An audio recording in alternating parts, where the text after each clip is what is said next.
গান বাদ্য, অশ্লীলতা, বেহায়াপনা, অসভ্যতা, উলঙ্গতা, এই খামখেয়ালি কৌতুক, হাসি, ঠাট্টা, মজাক, মোবাইলের এই বেহুদা ছবি তোলা, জীবনটা এমনভাবে, এমন সুন্দর হায়াত, প্রিয় ভাই আমার, নষ্ট করে দিও।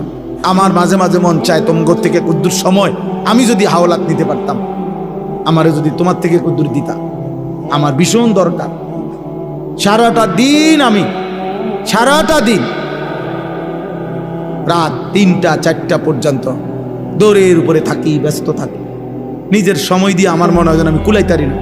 আমার যদি কেউ তার থেকে কুদ্দুর সময় হাওলাত দিত, প্রায় আমার এটা মনে হয় যদি আমি কারো কাছ থেকে একটু সময় পাইতাম, আমার একটু উপকার হতো।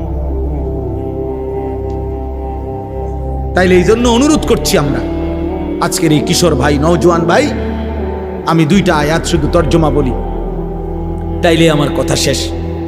আল্লাহ তাআলা এখানে বলছেন, মক্কার একজন কুরাইশ, নজর ইবনে হারেস, কাফের সর্দার, সে নবীজির দিবানিশি বিরোধিতা করত।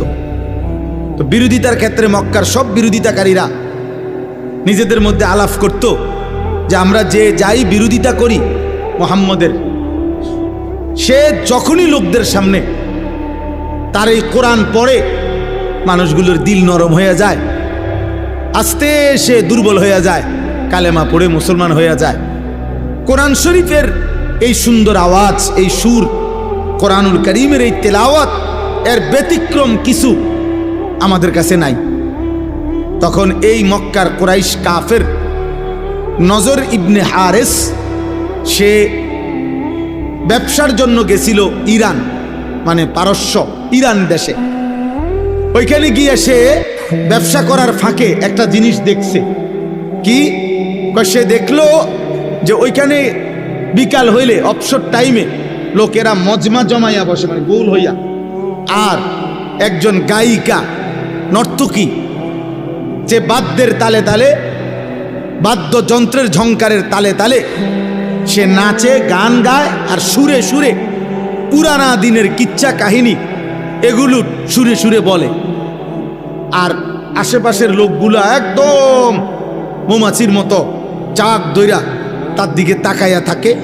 তার শরীর, তার যৌবন, নারীর দেহ, গায়িকার নাচ, গান, বাদ্যযন্ত্র, এগুলোর থেকে মজা পায়।